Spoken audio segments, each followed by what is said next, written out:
உங்களை பார்த்து ஆண்டவர் சொல்றார், என் மகனே, என் மகளே, நிச்சயமாய் நான் உன்னை ஆசீர்வதித்து பெருக பண்ணுவேன் என்று ஆண்டவர் சொல்கிறார். ஆண்டவர் நம்மை ஆசீர்வதித்து பெருக பண்ணுகிற ஒரு தேவன். அதுதான் ஆண்டவருக்கு சந்தோஷம். உங்களுடைய வேலையில், பிஸ்னஸில், ஊழியத்தில் ஆசீர்வதித்து பெருக பண்ணுகிற ஒரு தேவன். ஒரு சமயம் ஒரு சகோதரர் வந்து சொன்னால், நாங்கள் ஒரு பிஸ்னஸ் ஆரம்பிக்கிறோம், ஒரு ஃபேக்ட்ரி, நீங்கள் வந்து ஜெபிக்கணும்னு சொன்னாங்க. ஏன்னா ஆண்டவரை நேசிக்கிற பிள்ளைகள், ஆண்டவருடைய ஊழியத்திற்கு என்று கொடுத்து மிஷினரிகளை எல்லாம் தாங்குகிற பிள்ளைகள், சரி என்று சொல்லி நான் போயிருந்தேன். நல்ல ஒரு ஃபேக்ட்ரி, நிறைய பேர் வேலை செய்கிறாங்க.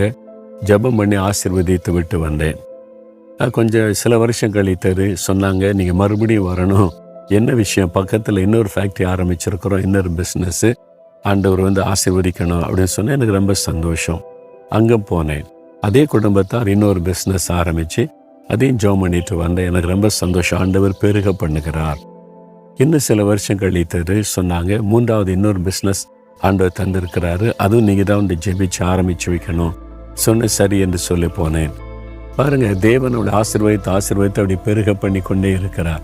எனக்கு அதை பார்த்து ரொம்ப சந்தோஷம். இந்த வசனம் எவ்வளோ உண்மை உள்ளது என்பதை என்னால் உணர்ந்து கொள்ள முடிந்தது. ஒருத்தருடைய வாழ்க்கையில் மாத்திரல, நிறைய பேருடைய வாழ்க்கையில் நான் அதை பார்த்துருக்கிறேன்.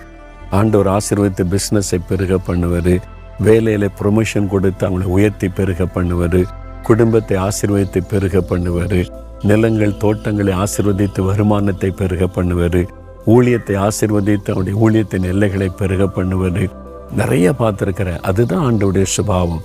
உங்களை கூட ஆண்டவர் ஆசீர்வதித்து பெருக பண்ண விரும்புகிறார், வாக்கு கொடுக்கிறார். நான் உன்னை ஆசீர்வதித்து பெருக பண்ணுவேன் என்று விசுவாசிக்கிறீங்களா? இந்த வாக்குத்தத்தை எனக்கு தான், கர்த்தர் இந்த வருஷத்தில் என்னை ஆசீர்வதித்தை பெருக பண்ணுவான்னு விசுவாசிங்க. இனிமேல் நீங்கள் பெருக்கத்தை காண்பீங்க.